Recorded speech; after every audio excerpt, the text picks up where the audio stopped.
पदै प्रमथपदै नमस्ते स्तुलम्बोदरायैकदन्ताय विघ्नविनाशिने शिवसुताय श्रीवरदमूर्तये नमः।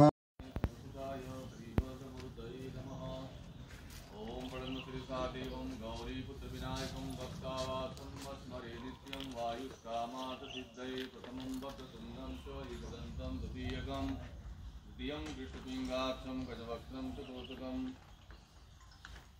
लंबोदरं पंचमं च षष्ठं विकटमेव च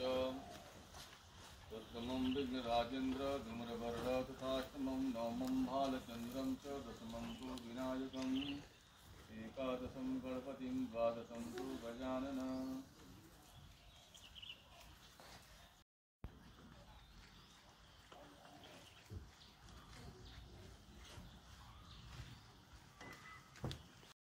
ऋतं वच्मि सत्यं वच्मि अवत्वं माम्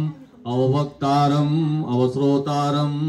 अवदातारम् अवधातारम् अव अनुचानम् अवशिष्यम् अवपश्चातात्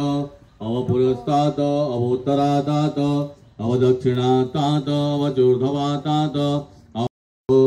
वनस्पतिस्तव वृक्षोऽतिबिल्वः तस्य फलानि तव सानुदन्तो याजन्त